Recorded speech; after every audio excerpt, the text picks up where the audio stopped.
I got so much motherfucking design on right now. Break it down, bring it back, make it clap. I got 3 old thoughts, new guap, wear that thing. Bitches on my line, and you know.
Assalamualaikum warahmatullahi wabarakatuh.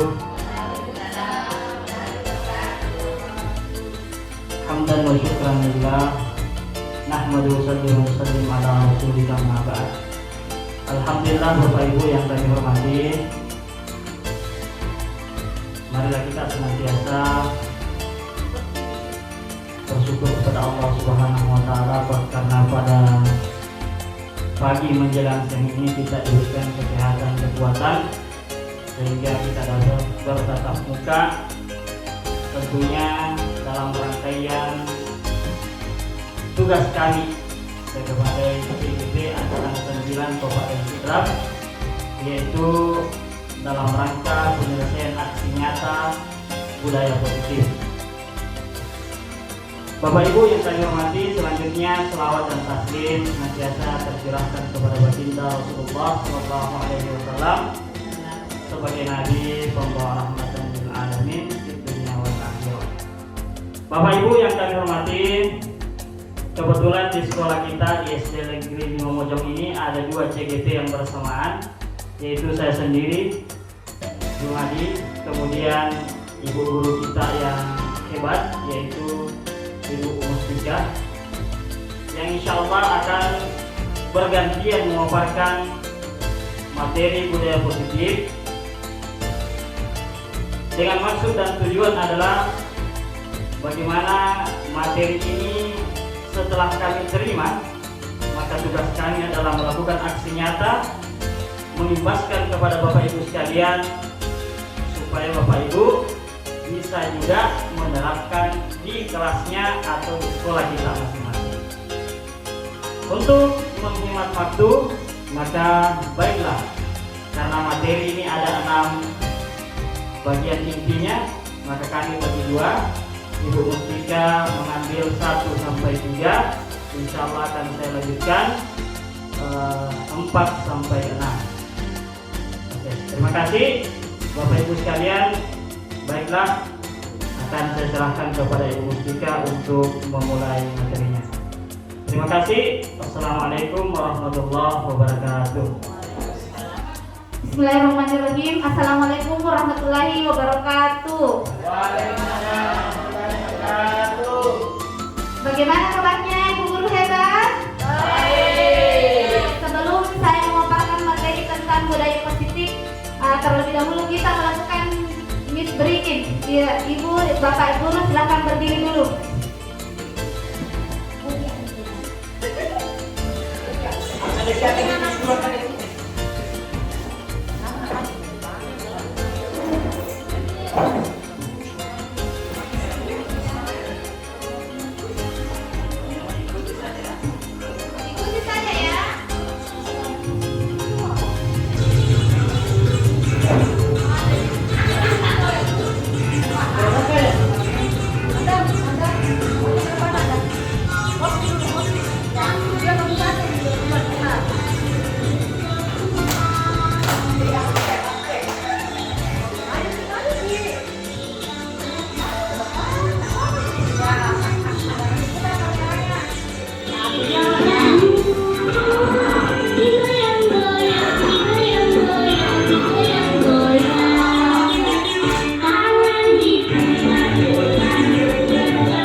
memberi dukungan dengan hal positif seperti membaca atau membersihkan halaman sekolah dapat meningkatkan disiplin anak. Yang ketiga, memberi penghargaan dapat meningkatkan motivasi belajar anak. Maksudnya di sini Ibu, hukuman apa yang dapat mendisiplinkan anak? Seperti contohnya bagaimana? Seperti membuang sampah pada tempatnya atau bagian terlambat kita kasih hukuman bagaimana? Hukumannya seperti memungut sampah mulai dari bawah sampai di kelas. Hukumannya seperti itu supaya disiplin juga menjaga kebersihan sekolah. Ya. Kemudian di sini ada pun topik dalam eksplorasi konsepnya, yaitu satu, yang pertama disiplin positif dan nilai-nilai kebajikan universal. Yang kedua, teori motivasi hukuman dan penghargaan restitusi. Yang ketiga, adanya keyakinan kelas. 4, kebutuhan dasar manusia dan dunia berkualitas. Yang kelima, yaitu posisi kontrol. Kemudian yang keenam, melakukan segitiga restitusi.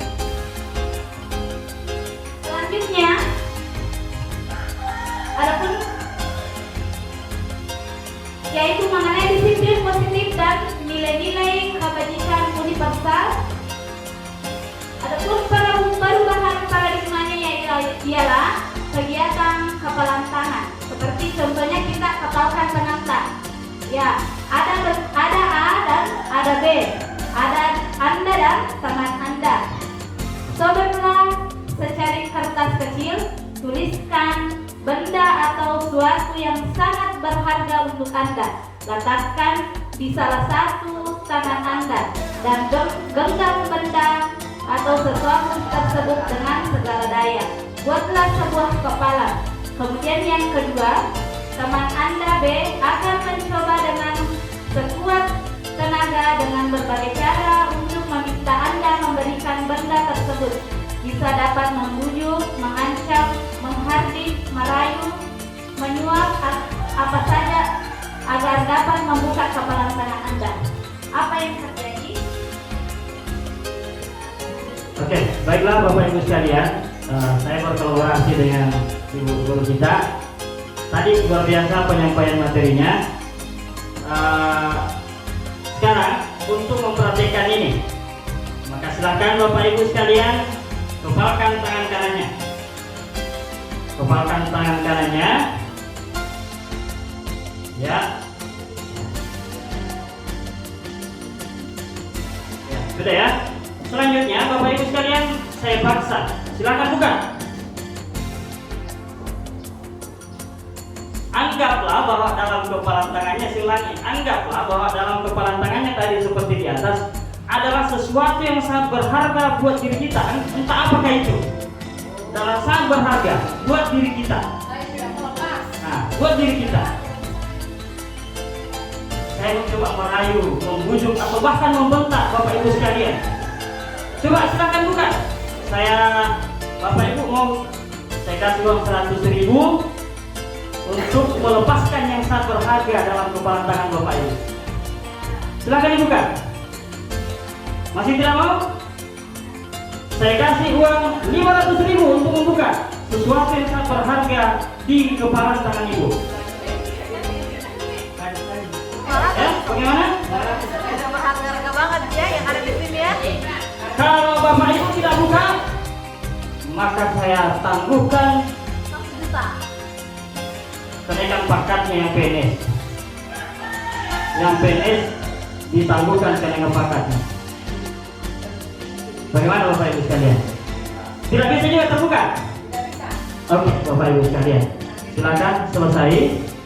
Nah, siapa yang bisa berkomentar tentang apa yang kita lakukan baru-baru ini? Ada yang bisa? Kenapa kira-kira? Atau siapa yang bisa ungkapkan perasaannya? Kenapa Bapak Ibu tidak mau membuka yang ada di kepala tangannya? Ada yang bisa berkomentar? Ada? Silakan Ibu. Iya, luar biasa. Assalamualaikum warahmatullahi wabarakatuh. mengenai tadi kepalan tangan, yang ada di kepalan tangan itu adalah harga mati. Biar apapun, karena itu sangat berharga, apapun itu apa nih istilahnya, apapun yang dijanjikan, karena ini adalah harga diri, maka tetap tidak terbuka. Luar biasa, tepuk tangan untuk Ibu Ramla, luar biasa. Jadi apapun, berapapun yang ditawarkan, entah dibentak, entah dibujuk, tetap tidak mau melepaskan. Karena ini adalah harga diri buat kita. Harga diri lebih tinggi dari segalanya. Menurut Ibu Ramla, betul sekali. Tepuk tangan dulu sekali lagi untuk Ibu Ramla. Iya. Jadi Bapak Ibu sekalian, itulah salah satu ilustrasi terhadap peserta didik kita, anak kita di sekolah, bahwa apapun, entah kita bujuk, entah kita paksa dan sebagainya, kalau memang itu sudah pendiriannya, maka tidak boleh Bapak Ibu dipaksa-paksa mereka. Bagaimana Bapak Ibu solusinya? Solusinya adalah mengarahkan anak-anak kita. Judulnya kan budaya positif. Kalau dipaksa berarti belum positif. Kalau dirayu boleh jadi. Tadi pertanyaan pemantik yang pertama, apakah hukuman itu adalah suatu kedisiplinan? Bukan.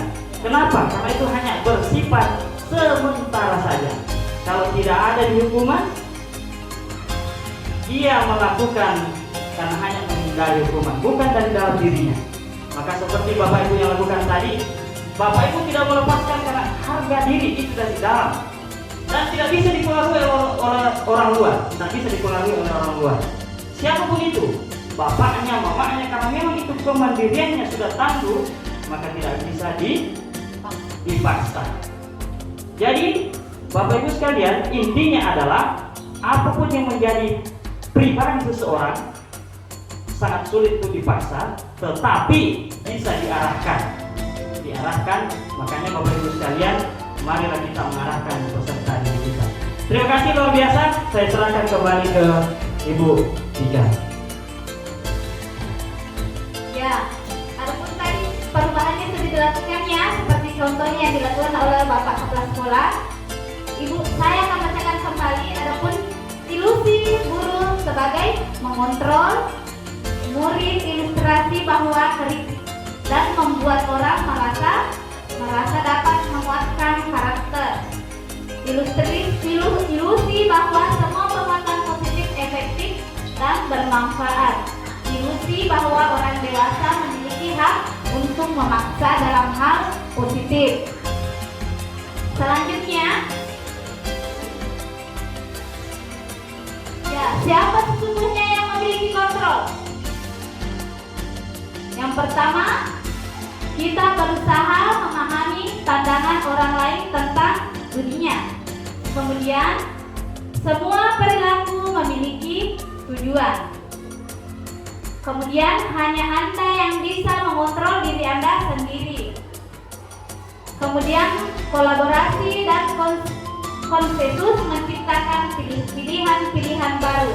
Kemudian, model berpikir menang-menang. Ya, sekarang kita mau apakah itu makna disiplin? Dari bahasa Latin, disiplina yang artinya kita belajar.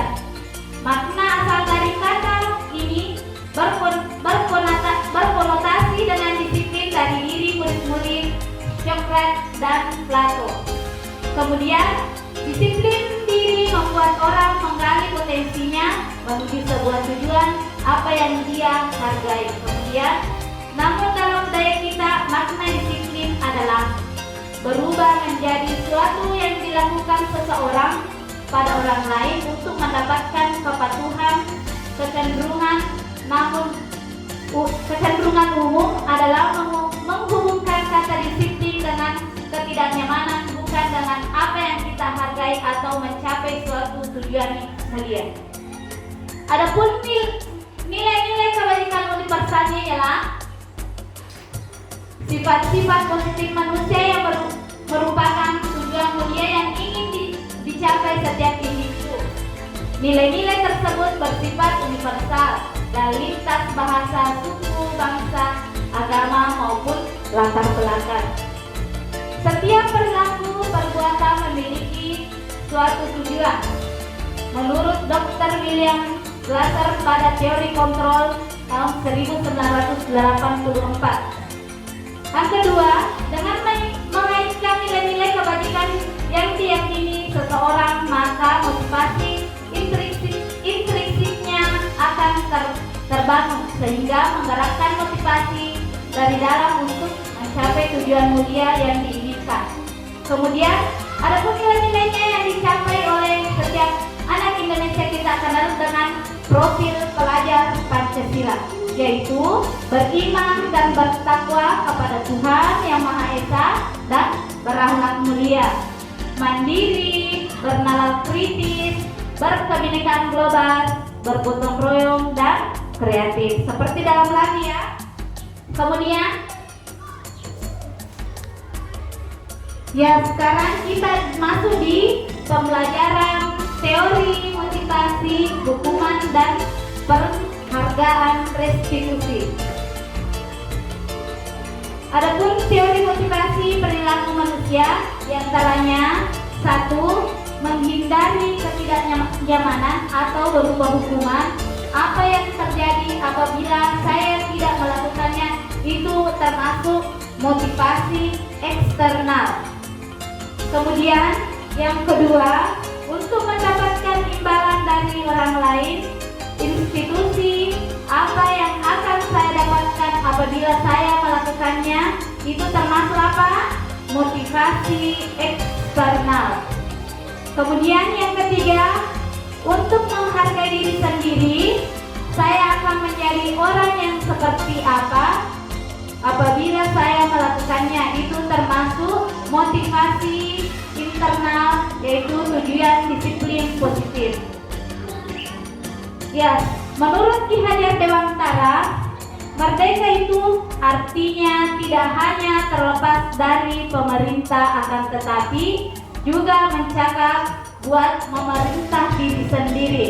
Menurut Ki Hajar Dewantara, pemikiran, konsepsi, keteladanan, sikap merdeka, getakan kelima.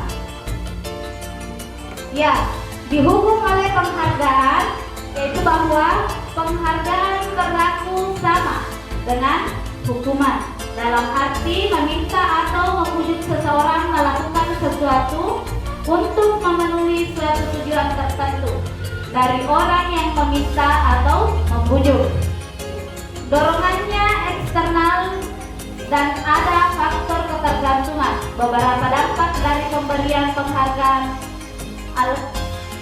yaitu pengaruh jangka pendek dan jangka panjang.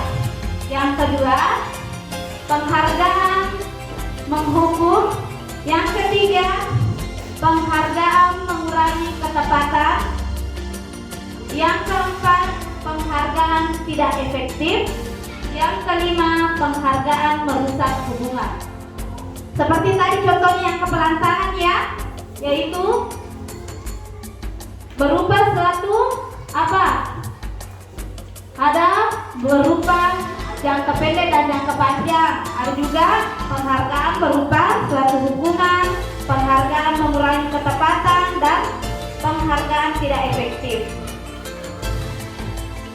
Selanjutnya, dihukum oleh penghargaan, yaitu penghargaan menurunkan kualitas, penghargaan mematikan kreativitas, kemudian penghargaan mengurangi motivasi intrinsik.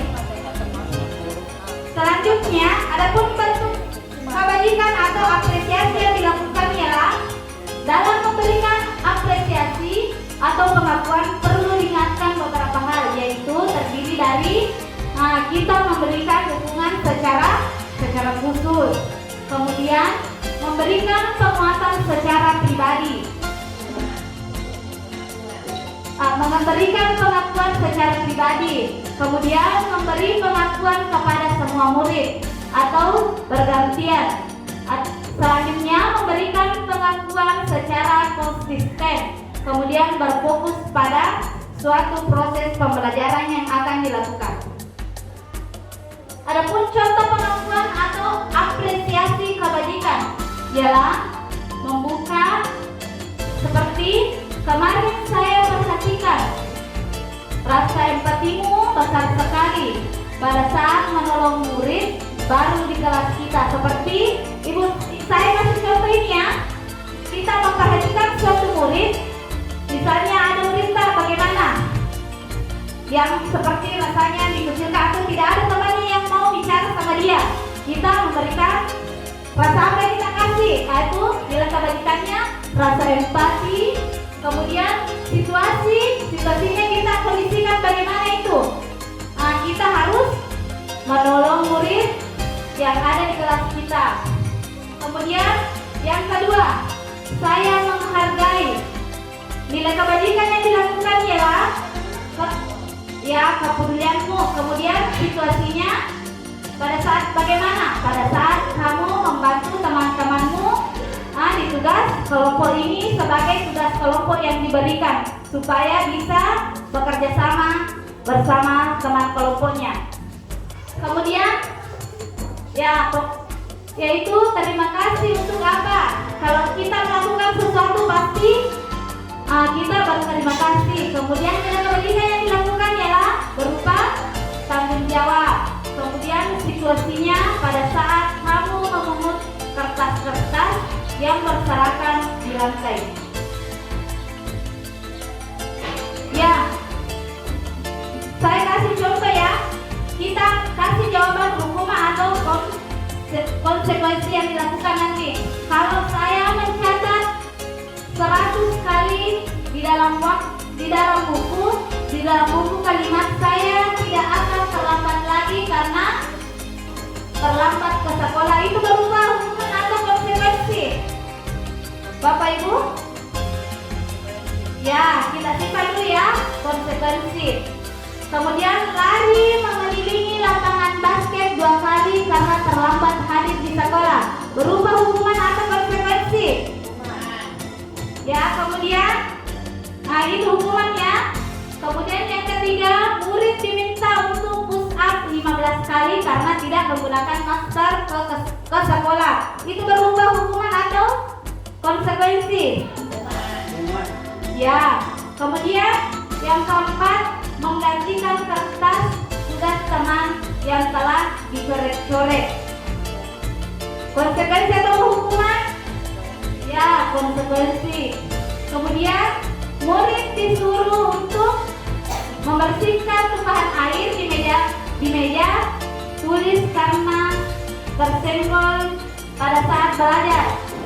Ya, termasuk hukuman atau konsekuensi? Ya, selanjutnya murid disuruh untuk mengenakan sepatu seharian di sekolah karena tidak mengenakan sepatu hitam. Termasuk hukuman atau apa?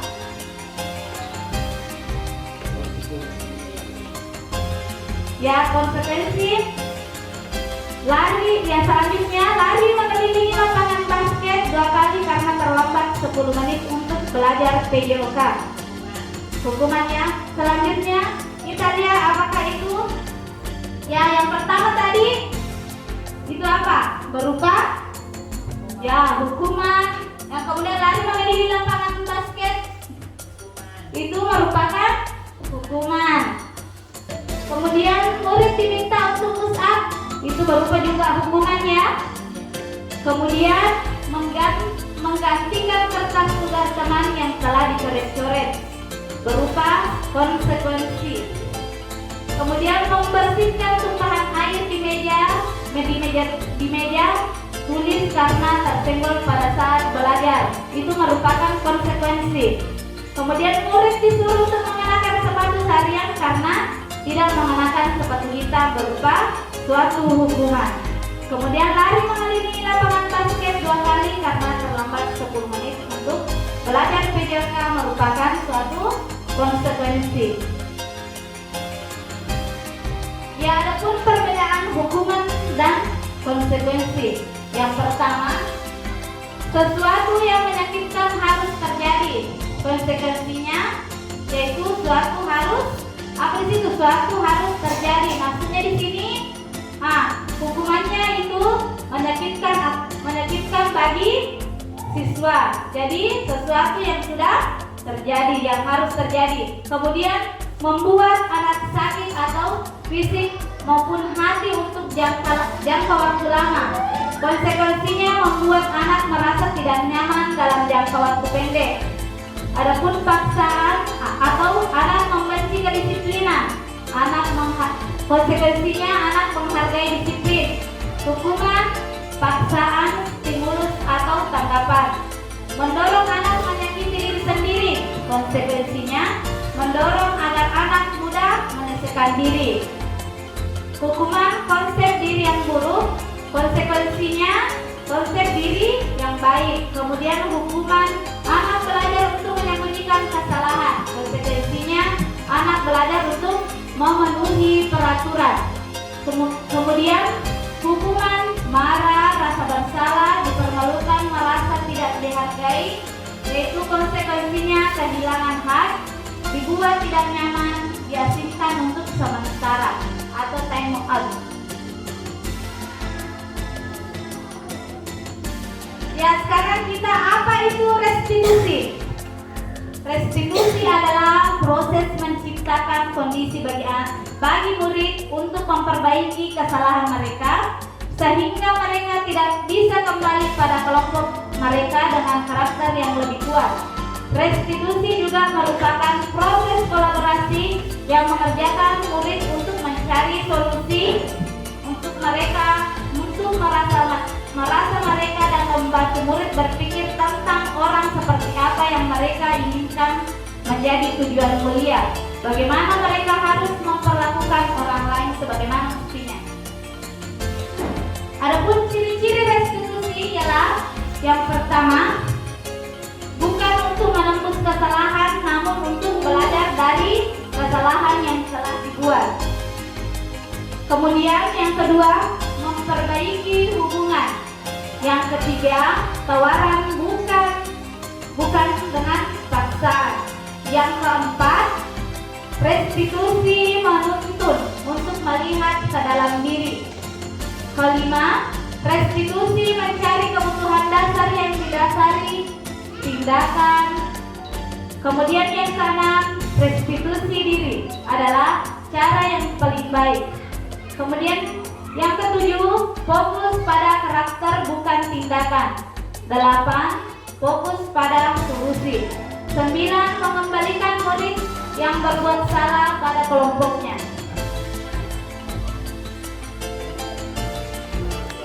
Ya, selanjutnya kita masuk ke pelajaran ketiga, yaitu tentang keyakinan kelas.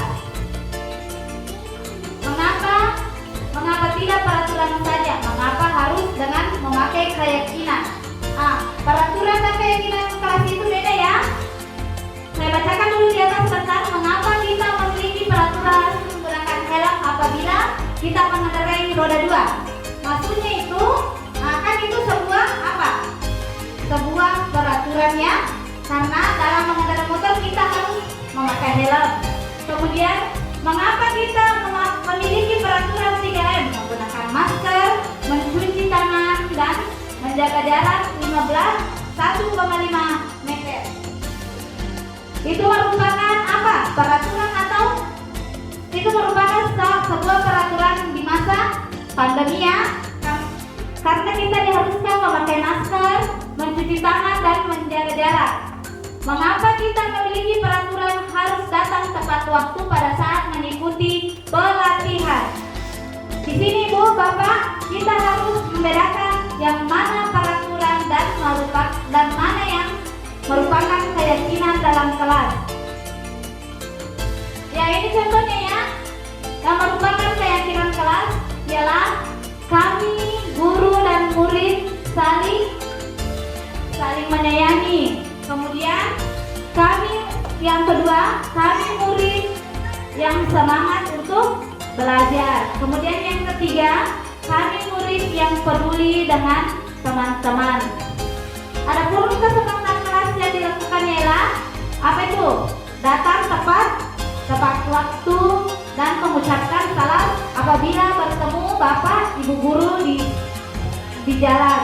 Kemudian menjaga kebersihan. Itu merupakan kesepakatan ya. Karena di sekolah kita harus menjaga kebersihan atau lingkungan sekolah. Kemudian berdoa sebelum dan sesudah melakukan kegiatan. Kemudian aktif dalam pembelajaran, kemudian tertib. Ya, ini ya sebuah peraturan selalu kembalikan ke buku pada tempatnya, termasuk peraturannya. Kemudian dilarang mengganggu orang lain. Kemudian hadir di sekolah 15 menit sebelum pembelajaran dimulai. Dilarang melakukan kekerasan, dilarang menggunakan narkoba atau bergantian menunggu giliran, menggunakan masker, dan jangan berlari di kelas atau koridor.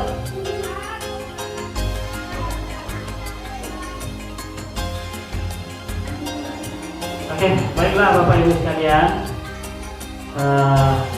Tadi ini kalau peraturannya bahasanya harus dibedakan.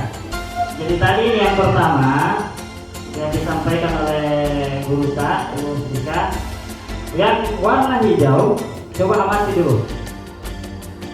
Peraturan atau keyakinan kelas. Nah, itu dulu yang penting. Ini, coba amati kalimatnya, bahasanya, yang intinya kalau peraturan kelas masih bersifat kayak pemaksaan. Kalau keyakinan kelas berarti bersifat universal dan kembali kepada siswa tersebut. Ada keyakinan, ada semangat dalam dirinya untuk sadar sendiri melakukan kegiatan itu. Coba Bapak Ibu sekalian perhatikan. Yang warna hijau apakah kesepakatan kelas atau keyakinan kelas?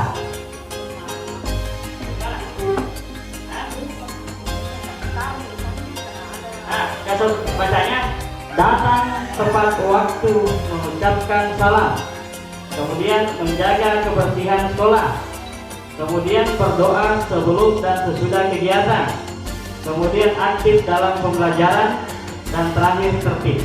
Apakah ini merupakan kesepakatan kelas atau peraturan kelas atau sudah menjadi kesepakatan kelas? Sengaja dikasih judulnya sama, biar materi yang kita terima tadi apakah sudah masuk atau belum. Oke, silakan. Nah, baiklah. Ini Bapak Ibu sekalian, ini masih termasuk peraturan kelas. Sedangkan di sebelah kesepakatan atau keyakinan kelas. Kenapa? Kami guru dan murid saling menyayangi. Artinya saling menyayangi, tidak ada saling di dalamnya. Kemudian mengucapkan salam ketika bertemu, itu sudah terangkum di sini. Saling menyayangi. Kemudian menjaga kebersihan sekolah, ya, ini masih kayak bersifat paksaan kepada anak-anak. Ya, tadi kaitannya dengan materi kita. Jadi intinya Bapak Ibu sekalian, ini keyakinan kelas karena bersifat universal. Dan intinya di bawah kami murid yang peduli dengan teman-teman. Berarti tidak ada yang saling mengganggu, tidak ada yang saling membuli teman-teman yang lain. Oke, selanjutnya. Ya, ini tadi ya, Bapak Ibu sekalian, kalimatnya ketika kita mau membedakan yang mana peraturan, mana keyakinan, selalu kembalikan buku ke tempatnya. Itu bahasanya masih bersifat peraturan, tetapi keyakinan yang ada adalah tanggung jawab. Kalau anak-anak sudah bertanggung jawab tanpa ada pemberitahuan, maka anak-anak kalau sudah ambil buku pasti dikembalikan ke tempatnya. Kenapa? Karena sudah bertanggung jawab. Tapi kalau kalau sudah baca buku dikembalikan pada tempatnya, berarti itu masih berkesan bahwa itu adalah peraturan, bukan keyakinan. Dan seterusnya sampai ke bawah, seperti jangan berlari di kelas atau di koridor. Jangan, berarti masih ada kata larangan. Maka kalimatnya anak-anak harus menjaga keselamatan dan keamanan. Kalau itu sudah tertanam pada anak, berarti anak-anak sudah tahu, oh saya tidak bisa melakukan ini. Ya, saya rasa demikian. Bagaimana Bapak Ibu, sudah ada agak gambaran sedikit? Oke. Sudah. Ya, baiklah Bapak Ibu sekalian, karena sudah masuk materi keempat, maka terlebih dahulu kita tepuk wow dulu ya, biar lebih semangat. Caranya ya, tepuk wow, w, wow, w, wow. Oke ya, sekarang tepuk wow, w, w, wow. Iya, luar biasa Bapak Ibu sekalian. Selanjutnya kita masuk pada materi yang keempat, yaitu kebutuhan dasar manusia dan dunia berkualitas. Nah, Bapak Ibu sekalian, inilah keempat kebutuhan dasar manusia, termasuk kita dan termasuk anak kita, anak didik kita dalam kelas kita atau di sekolah kita masing-masing. Kenapa biasanya anak-anak melakukan suatu perlakuan yang tidak sesuai dengan keyakinan kelas? Nah, yang pertama, kasih sayang dan rasa ingin diterima. Kadang anak-anak mau menguasai atau mau cari-cari perhatian, oh maka kita cari, oh kira-kira kenapa ini si anak melakukan perbuatan seperti ini. Nah, karena ini intinya Bapak Ibu sekalian, inilah keempat kebutuhan dasar anak-anak kita. Kapan ada salah satunya tidak terpenuhi, maka itulah biasanya menyebabkan anak membuat suatu perlakuan yang tidak sesuai dengan keyakinan kelas. Yang pertama tadi, rasa kasih sayang. Ya, kalau ada anak-anak selalu menyendiri, tidak mau gabung sama temannya, oh berarti mungkin rasa kasih sayangnya kurang. Entahkah dari orang tua, ataukah dari guru atau dari teman-temannya. Nah itu Bapak Ibu. Kemudian penguasaan. Kadang anak-anak kita dapat di kelas kita atau di sekolah kita selalu menguasai punya barangnya temannya. Tidak bawa pulpen, kasih pulpenmu. Bersih bakso jago, selalu mau menguasai. Ya, berarti kebutuhannya tidak terpenuhi adalah di penguasaannya. Dia selalu merasa menguasai. Kemudian kesenangan. Ada anak-anak yang selalu merasa senang. Entah apa kesenangannya, apakah menyembunyikan barang milik temannya, ataukah mengganggu temannya. Berarti ada salah satu kebutuhan dasar manusia yang tidak terpenuhi. Ada yang selalu membebas. Kadang dikasih tugas berkali-kali, nah kenapa tak menulis? Dia mau bebas pokoknya. Entah bagaimana cara tak dibujuk, dirayu, bahkan agak dibentak sedikit, tetap sama pendiriannya. Tidak mau mendengar karena memang dia mau bebas. Nah, Bapak Ibu sekalian, jadi kalau ada anak kita yang kita jumpai ada masalah, tidak melakukan keyakinan kelas yang sudah disepakati, maka Bapak Ibu sekalian, kita periksa. Pasti ada 4, salah satu dari 4 atau dari 2 dari 4 ini yang tidak terpenuhi pada dia. Mengerti Bapak Ibu? Iya, kita lanjut lagi. Nah, Bapak Ibu sekalian,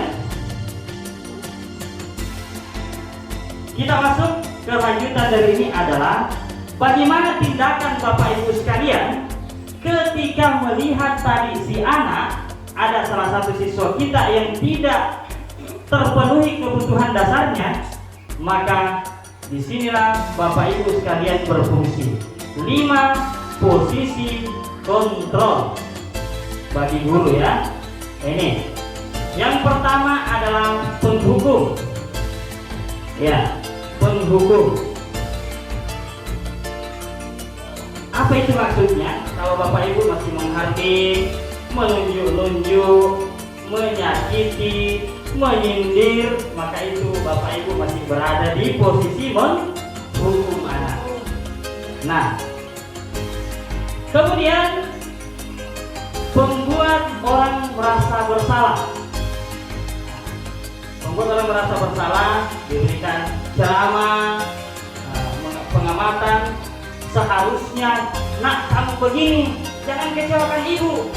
Maka sudah ada peningkatan sedikit. Anak-anak sudah mulai, oh, saya harusnya seperti ini. Berarti anak-anak sudah ada tingkatannya. Ada tingkatannya. Kita pun guru sudah ada tingkatan. Posisi kita sudah pada membuat orang merasa bersalah. Sudah agak ada peningkatan sedikit. Kemudian selanjutnya, sebagai teman. Nah, tidak bisa dipungkiri Bapak Ibu sekalian bahwa kita sebagai pendidik, sebagai guru, kadang kita memposisikan diri kita sebagai teman. Kapan dikatakan sebagai teman? Apabila membuatkan alasan-alasan untuk muridnya, ya. Nah, nanti lebih jelasnya Bapak akan perlihatkan contoh penanganan masalah yang telah saya lakukan di sekolah kita. Kemudian pemantau. Nah, itu menghitung dan mengukur. Kemudian manajer itu mengajukan pertanyaan-pertanyaan. Nah, Bapak Ibu sekalian, sesuai yang kami terima dan kami pahami bahwa seyogianya kita sebagai pengajar atau sebagai guru, kita hanya berada di pemantau dan manajer. Kalau kita sudah bagus cara kita menangani masalah, maka posisi manajerlah yang paling terbaik. Ya. Nah, ini pertanyaan-pertanyaan Bapak Ibu sekalian. Pernyataan-pernyataan, saya kecewa sekali dengan kamu. Posisi apa itu? Membuat orang merasa bersalah sesuai tadi kalimatnya. Saya kecewa. Kamu yang Bapak harapkan untuk bisa memberi contoh, kok malah kamu yang melakukan. Berarti posisi kita pada saat itu masih seperti membuat orang yang merasa bersalah. Selanjutnya, kamu tidak pernah benar melakukannya. Berarti menghukum.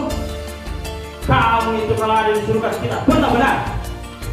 Nah, berarti posisi kita masih menghukum kalau seperti itu. Ayo lakukan demi ibu bapak. Ayo lakukan. Nah, sudah mulai membujuk sedikit.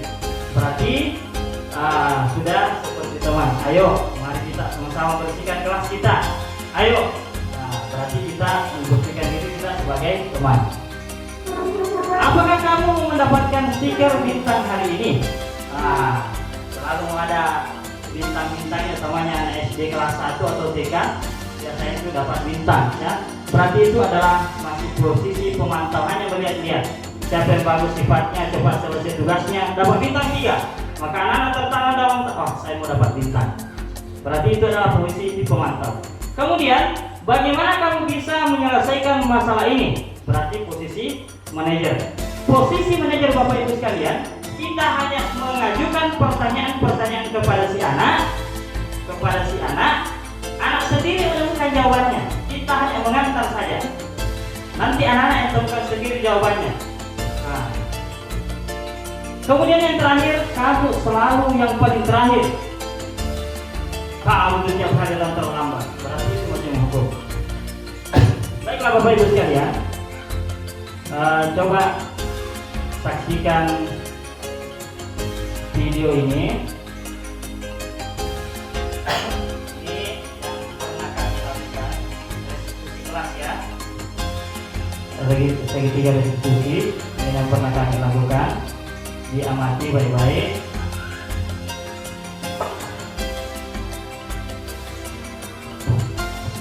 Cara menangani masalah.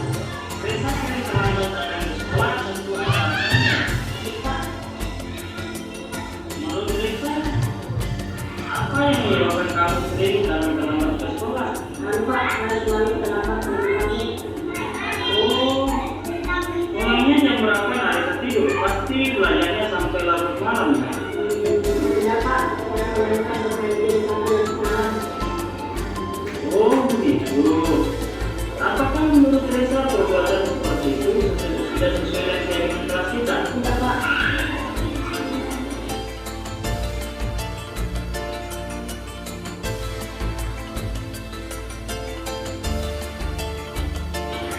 menurut Arisa, keyakinan kelas yang mana yang telah melanggar? Disiplin, Pak. Nah, betul ya.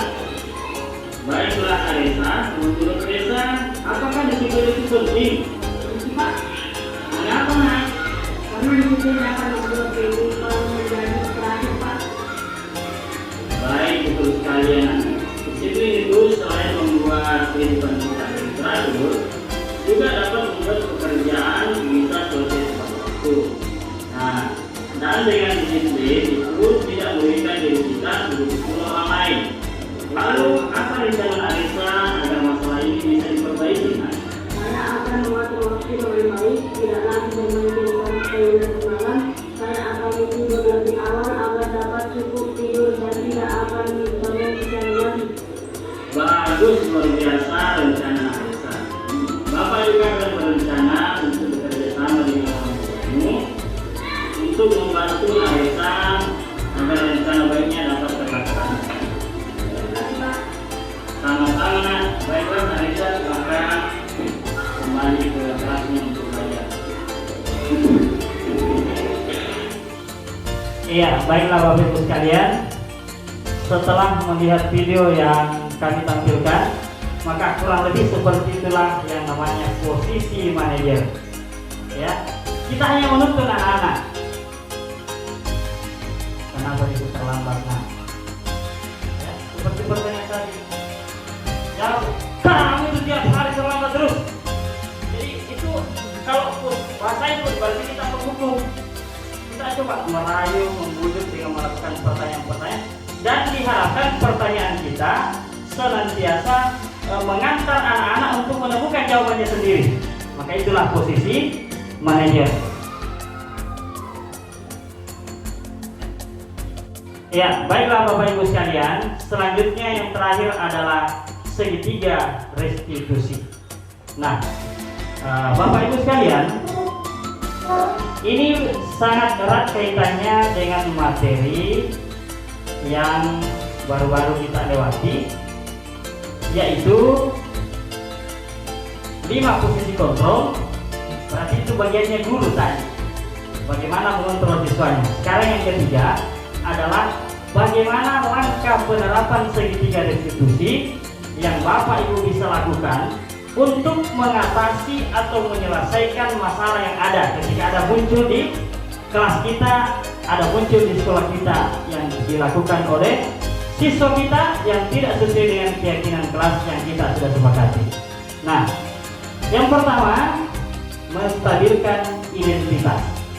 Tadi harus distabilkan identitasnya. Ya, caranya adalah kesalahan adalah bagian dari proses belajar.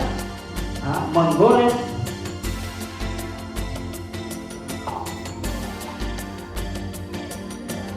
menggeser identitas gagal ke identitas sukses. Nah itu Bapak Ibu. Kemudian yang kedua adalah validasi tindakan yang salah.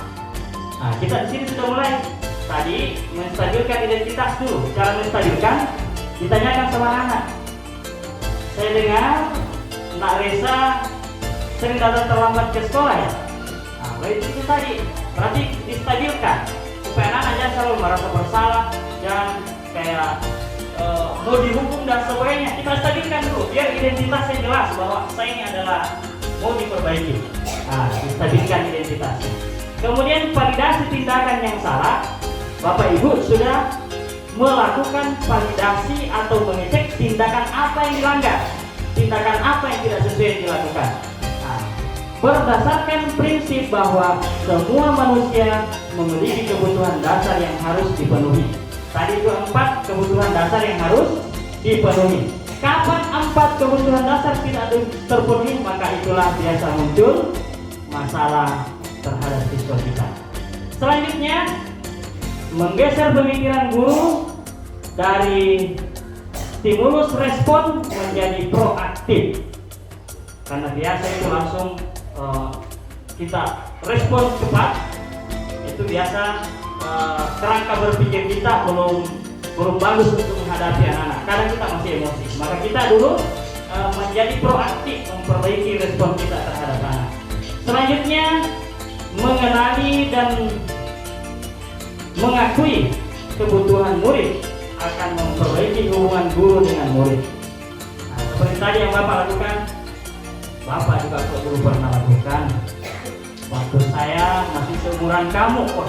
Jadi anak-anak muncul, oh, sebagai manusia memang Bapak juga saya pernah melakukan, apalagi kita, berarti sudah terangkat untuk memperbaiki dirinya. Selanjutnya, menanyakan keyakinan. Setelah anak-anak menemukan apa kesalahannya, maka ditanyakan kepada anak, kalau kamu selalu datang terlambat ke sekolah, kira-kira keyakinan apa yang kamu langgar, yang kamu tidak penuhi? Oh, keyakinan kedisiplinan, Pak. Dicoba lagi dibujuk, apakah memang kedisiplinan itu penting? Apakah memang disiplin itu penting? Maka pasti anak jawab sendiri, iya penting, Pak.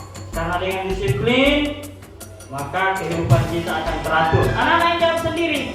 Nah, itulah namanya menanyakan keyakinan. Murid diberikan pertanyaan-pertanyaan bermakna yang akan memunculkan motivasi intrinsik. Kemudian murid mampu mengaitkan keyakinan dengan tindakan yang salah. Kalau anak-anak sudah temukan tindakan salahnya, pasti anak-anak menemukan apa yang harus saya lakukan. Setelah melakukannya, maka inilah segitiga restitusi yang patut kita tanamkan.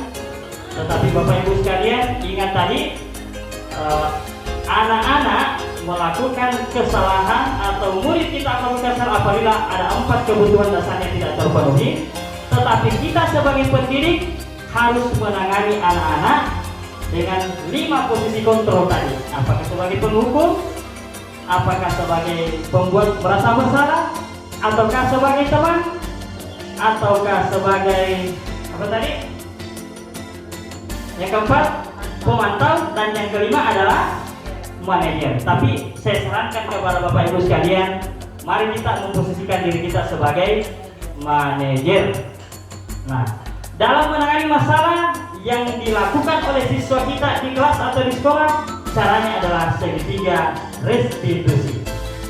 Nah, kalau Bapak Ibu sekalian sudah lakukan seperti ini, saya yakin insya Allah sedikit demi sedikit, bertahap demi bertahap, maka masalah-masalah akan dapat terselesaikan. Saya rasa Bapak Ibu cukup sekian. Kami mohon maaf karena telah meminta waktu Bapak Ibu sekalian, dan terima kasih atas segala perhatian dan dukungannya. Terakhir, mudah-mudahan ini bisa kita laksanakan di kelas kita masing-masing dan bisa diterapkan di lingkungan sekolah kita. Terima kasih, lebih kurangnya mohon dimaafkan. Wassalamualaikum warahmatullahi wabarakatuh. Ya, tepuk tangan yang mericu.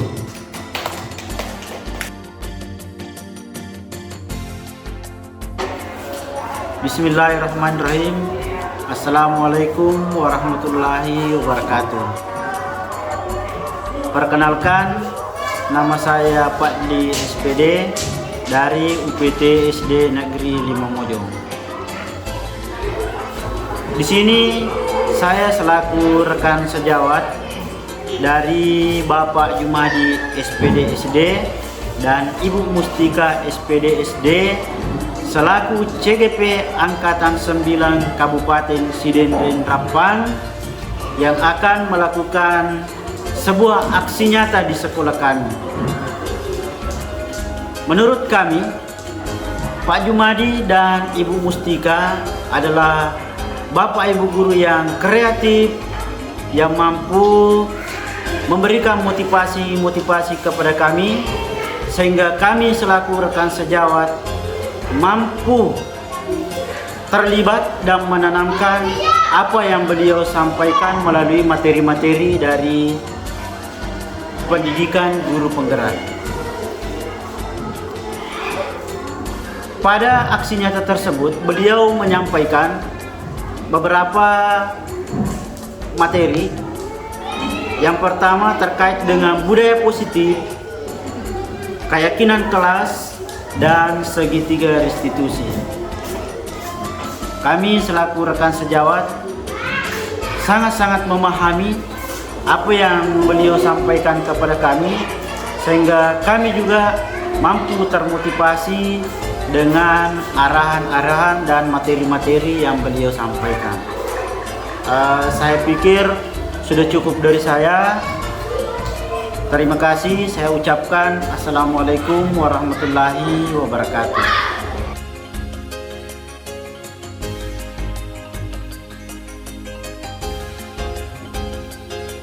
Assalamualaikum warahmatullahi wabarakatuh.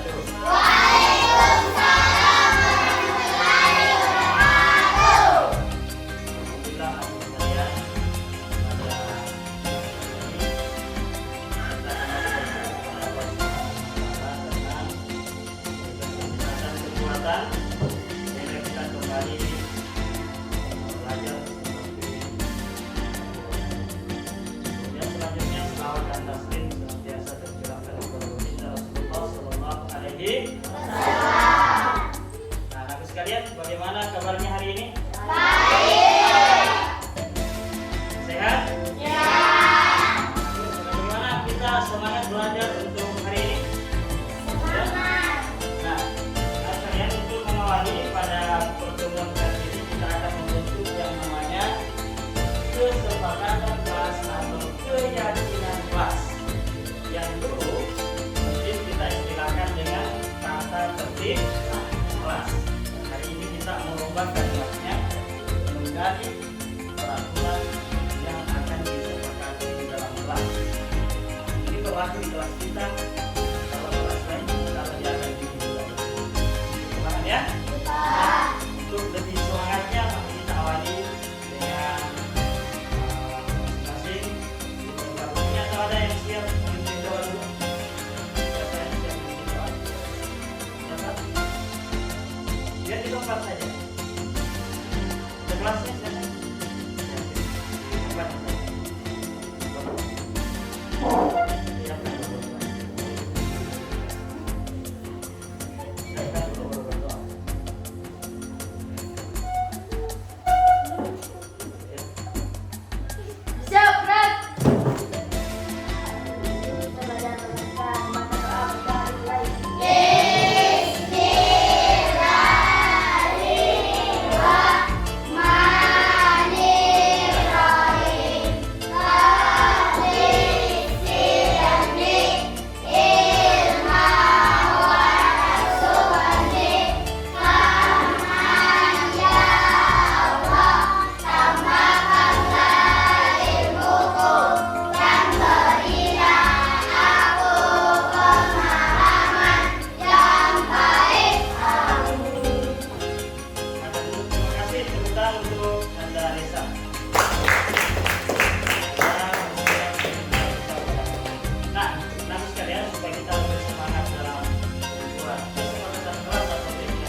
kebiasaan kita, karena di dalamnya isinya adalah tidak ada yang boleh membuat membuli temannya.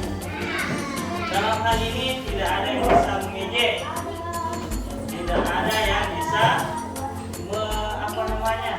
membuli temannya, berbicara tidak sopan kepada temannya. Nah, maka ini harus menjadi kebiasaan kita. Nah, anak-anak sekalian, pada pertemuan kali ini kita akan belajar membuat kesepakatan kelas seperti yang Bapak sampaikan tadi dari awal. Nah, anak-anak sekalian, tentu dulunya kita sudah tahu bahwa ada namanya peraturan kelas. Ada namanya peraturan kelas. Di sini kalimatnya saja menurut diubah. Siapa yang bisa sebutkan contoh peraturan kelas yang pernah ada disepakati dalam kelas kita? Apa contohnya dalam kelas kita? Silakan. Apa? Apa? Ini sekarang tidak boleh? Iya, betul sekali, itu aturan kelas. Tidak boleh berbuka lagi. Apa lagi? Tidak boleh nyanyikan sesuai dengan lagu tadi ya. Sesuai dengan lagu pembukaan tadi. Ada lagi yang lain dalam kelas? Silakan. Tidak pukul-pukulan juga. Boleh juga di luar lagu tadi. Sama sini. Ini siapa? Tidak boleh bermusuhan dengan teman. Itu aturan-aturan dalam. Nah, anak-anak sekalian, mungkin masih banyak yang ada di pikiran kita yang harus kita sepakati hari ini. Makanya anak sekalian, diharapkan kita akan menggali peraturan yang perlu disepakati dalam kelas kita dan akan kita laksanakan secara bersama dengan keluarga tanggung jawab. Tadi kita sudah sebutkan contohnya. Nah, anak-anak sekalian, dalam kelas kita, apakah perasaannya nyaman atau enak belajar ketika kelasnya kotor? Jadi bagaimana kondisi kelas yang harus ada? Iya, itu salah satunya. Kondisi kelas harus satu lagi, tadi kan nggak boleh berkelahi supaya nyaman, aman, dan seterusnya. Nah, saya yakin anak-anak semua pasti ada dalam pikirannya bahwa aturan kelas ini seperti apa supaya kita nyaman, enak belajar, dan bisa menggapai cita-cita kita. Bapak akan bagikan kertas yang warna apa ini? Silakan anak-anakku tulis di kertas ini. Nah, kertas warna ini apa satu atau dua saja yang kita mau peraturan kelas yang kita inginkan atau keyakinan kelas yang kita inginkan dalam kelas kita. Selama mulai dari baru datang pada saat belajar sampai pulang sekolah. Ditulisnya sebelah sini ya, karena ada yang di belakangnya biasa terbalik. Silakan tulis dua atau satu atau dua. Kita inginkan. Silakan ditulis, boleh pakai langsung.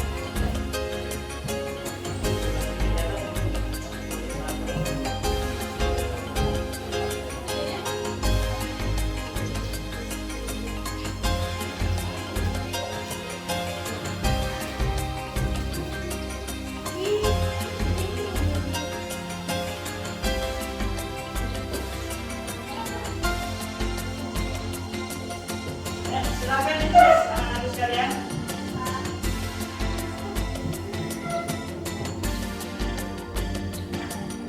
Apa kesepakatan kelas atau keyakinan kelas yang anak inginkan? Dalam hal ini, seperti apa kelas yang kita inginkan? Nah, supaya bisa nyaman, enak belajar, suasananya tenang dan seterusnya. Silakan.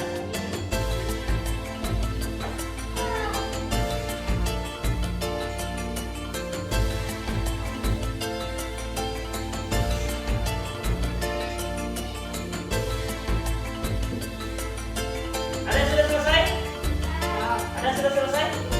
Silakan naik di tender di sini. Silakan di tender. Sudah selesai menulis. Satu atau dua pendek saja kalimatnya. Seperti tadi bilang ada yang kita tuliskan ya. Ada yang kita tahu. Apa lagi? Hanya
sambil menunggu teman-teman, saya akan bacakan apa-apa saja yang menjadi kesepakatan kita.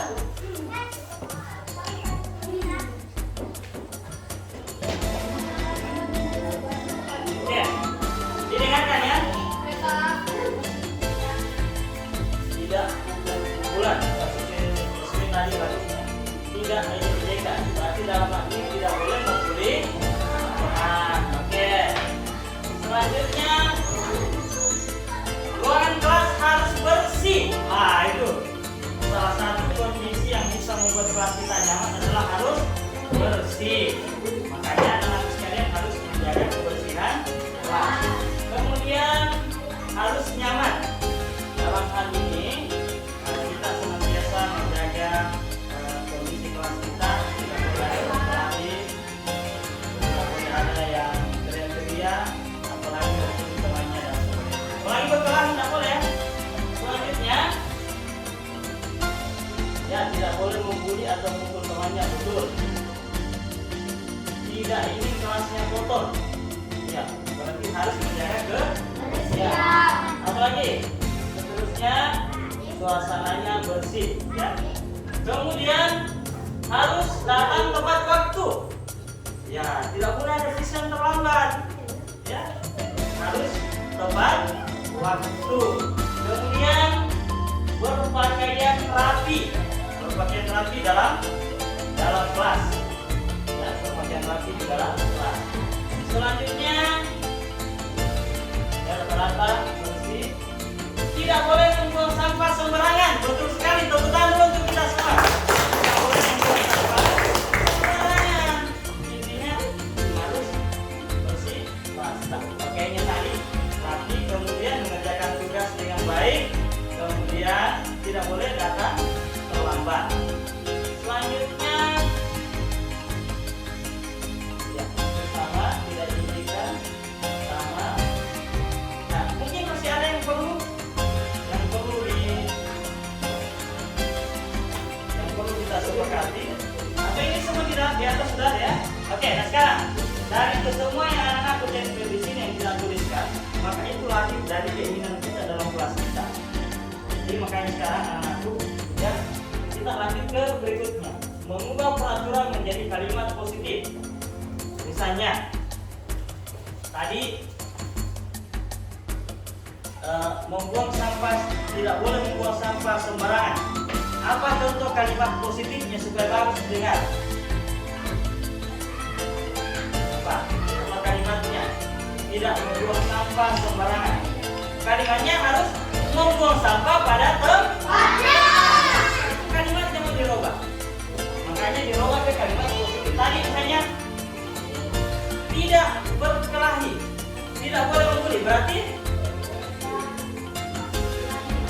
harus berkelahi ya? Hah? Apa kalimatnya? Tadi saya kasih contoh. Kalau kalimatnya tidak boleh membuang sampah sembarangan, itu sudah benar. Tetapi kalimatnya mau dirubah. Kalimat positifnya adalah membuang sampah pada tempatnya. Harus menjaga kebersihan kelas. Apa kalimatnya yang baru?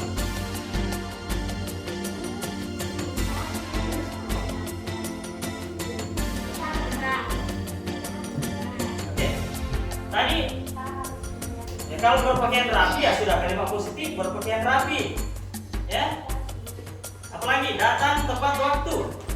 Ya, itu tadi tidak boleh terlambat. Berarti kalimat positifnya datang tepat waktu. Sekali hanya pengantar, silakan anak tulis lagi di kertas warna hijau. Kalimat positifnya yang kita inginkan dirubah kalimatnya ya. Kuning ya? Oh ya, hijau tadi.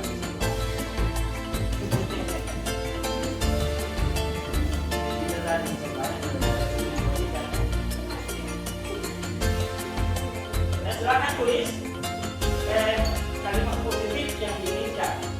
Seperti tadi saya bapak contohkan, tidak boleh membuang sampah sembarangan. Kalimat positifnya buang sampah pada tempatnya. Positifnya saja. Tadi misalnya tidak ejek-ejekan, apa positifnya itu? Bukan harus apa? Berkata sopan kepada teman. Ya. Tidak boleh pukul-pukulan, berarti harus berdamai. Nah, silakan ditulis nah. Silakan ditulis baru bisa diterkalah.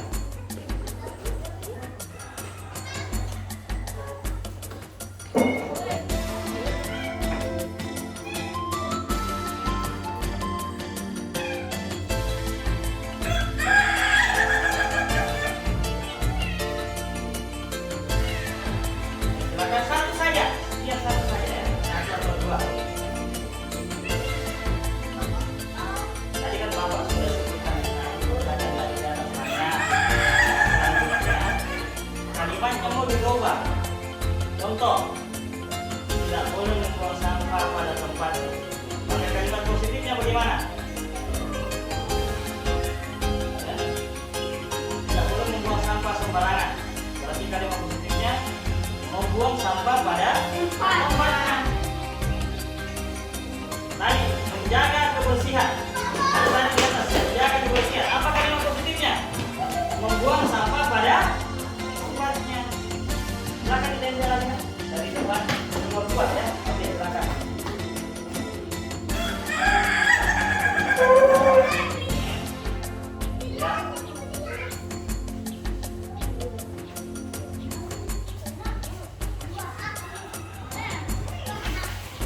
Ya. Silakan ditempel.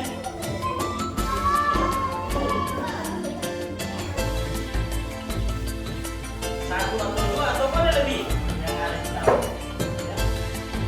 Jadi kita ini harus buat kehidupan kita dan yang bisa kita lakukan. Yang lagi ada tertekan di bangsa bangsa ini kan kita sepakati. Intinya.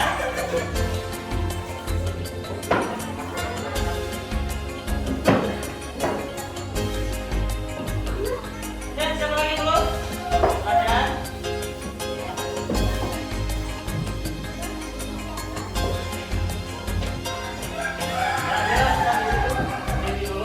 Bantu saya membacakan. Silakan naik lagi dulu.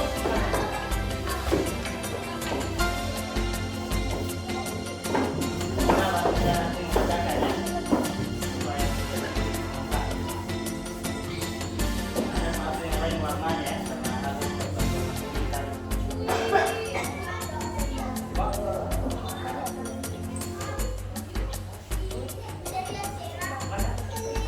Dua.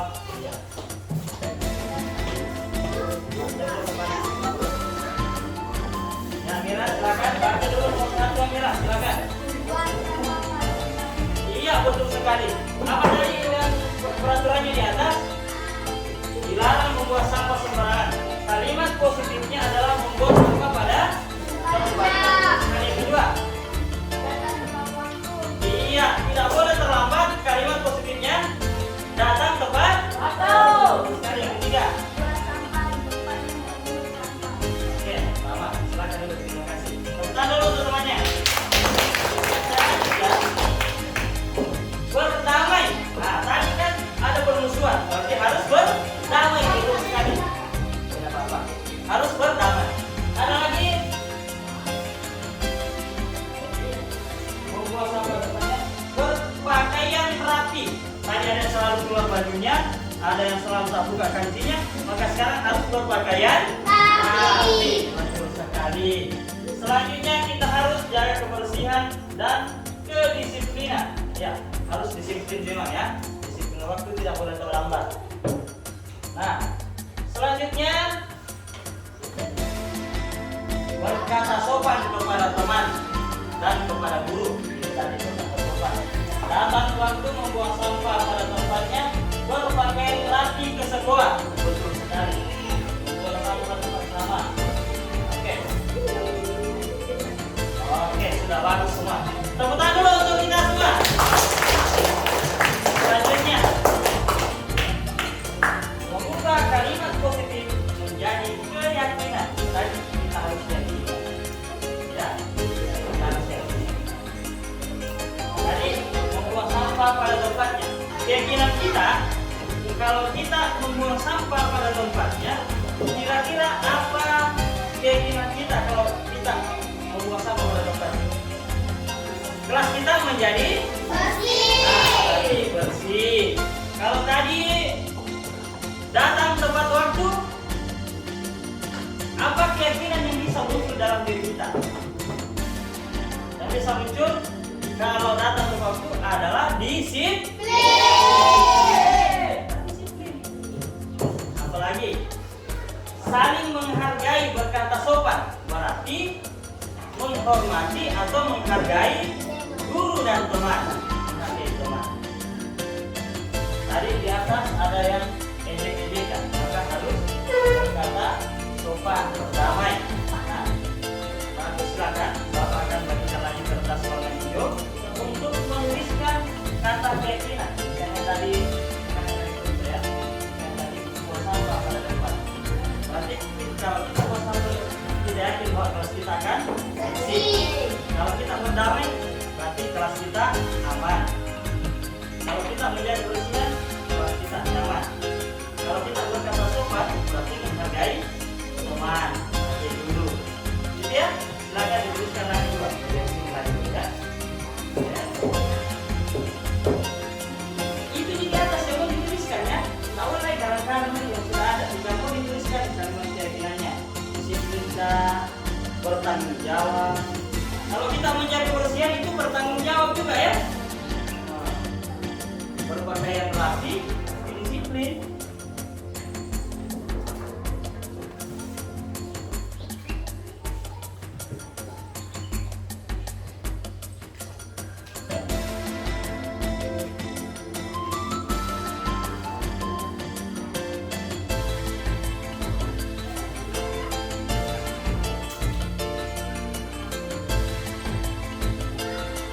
Kalau kita menjaga kebersihan,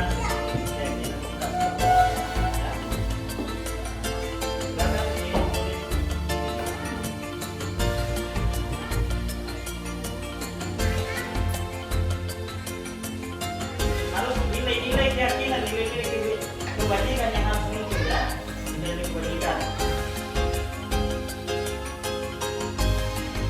yang tidak berkelahi. Nilainya adalah kebajikannya adalah berdamai, berkerusuhan, tidak ada yang berkerusuhan, damai ya, damai. Kalau kita menjaga kebersihan, nilai tanggung jawabnya, nilainya apa? Tanggung jawab. Berarti kita bertanggung jawab. Kalau kita berpakaian rapi, nilai keyakinannya itu apa? Disiplin. Datang tepat waktu ke sekolah, nilai keyakinan kita apa itu kalau datang tepat waktu ke sekolah? Berarti disiplin, bertanggung jawab juga.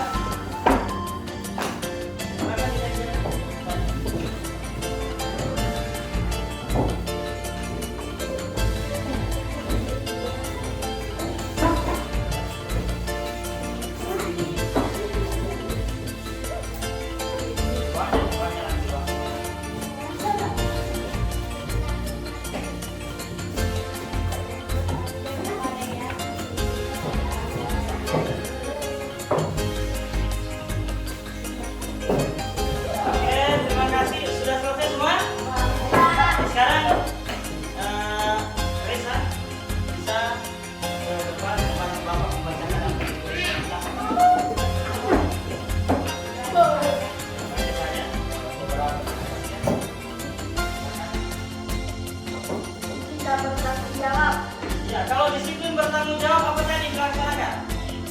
Datang tepat waktu ke sekolah, kemudian bertanggung jawab menjaga kebersihan. Silakan apa lagi? Disiplin dan menghormati guru. Menghormati guru berarti tadi berdamai, menghargai juga teman, tidak ejek-ejekan berarti menghargai teman, berdamai, berbicara sopan, ya. Oke, silakan apa lagi? Tapi bahwa kelasnya akan bersih. Ya, yakin apabila kita membuang sampah pada tempatnya, kita yakin bahwa kelas kita akan bersih. Apa lagi?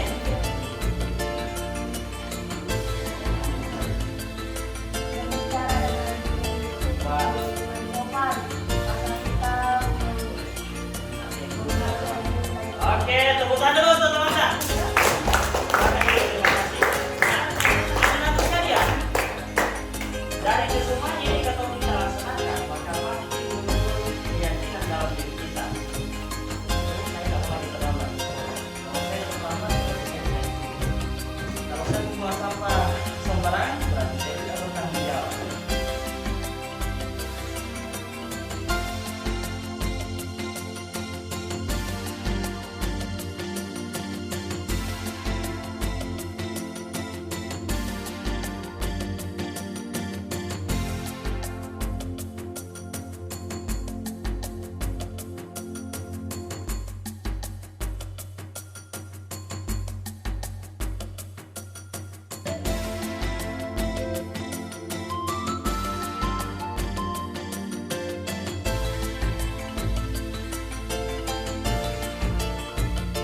Assalamualaikum warahmatullahi wabarakatuh, Pak.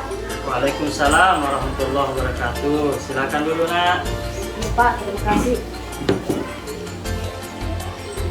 Naresa, belakangan ini saya melihat sepertinya Naresa sering datang terlambat ke sekolah ya. Iya, Pak. Resa tahu kan peraturan di sekolah kita bahwa murid harus tiba di sekolah paling lambat pukul 7 pagi kan? Tahu, Pak. Baiklah Naresa. Jadi terlambat itu manusiawi. Semua orang bisa saja mengalaminya, Nak. Akan tetapi bukan berarti kamu boleh terlambat seperti itu. Apalagi kalau sudah menjadi kebiasaan. Itu akan berakibat buruk buat dirimu ke depannya, Nak. Coba mari kita pikirkan sekarang solusinya. Setuju? Setuju, Pak. Resa sering terlambat datang ke sekolah, tentu ada alasannya ya. Setuju, Pak.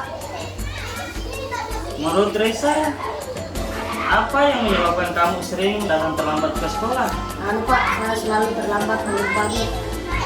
Oh, memangnya jam berapa Naresa tidur? Pasti belajarnya sampai larut malam ya? Tidak, Pak. Saya melakukan bermain game sampai larut malam. Oh begitu. Apakah menurut Resa perbuatan seperti itu sudah sesuai dengan keyakinan kelas kita? Tidak, Pak. Menurut Naresa, keyakinan kelas yang mana yang telah kamu langgar, Nak? Disiplin, Pak. Ah, betul ya. Baiklah Naresa, menurut Resa, apakah disiplin itu penting? Setuju, Pak. Mengapa, Nak? Karena disiplin dapat membuat kehidupan menjadi teratur, Pak. Baik, betul sekali anak. Disiplin itu selain membuat kehidupan kita lebih teratur, juga dapat membuat pekerjaan bisa selesai tepat waktu. Nah, dan dengan disiplin itu tidak merugikan diri kita, begitu pula orang lain. Lalu, apa rencana Naresa agar masalah ini bisa diperbaiki, Nak? Saya akan mengatur waktu dengan baik, tidak lagi bermain game sampai larut malam. Saya akan tidur lebih awal agar dapat cukup tidur dan tidak akan bangun kesiangan lagi. Bagus, luar biasa rencana Naresa. Bapak juga akan berencana untuk bekerja sama dengan orang tuamu untuk membantu Naresa agar rencana baiknya dapat terlaksana. Terima kasih, Pak. Sama-sama, Nak. Baiklah Naresa, silahkan kembali ke kelasnya untuk belajar.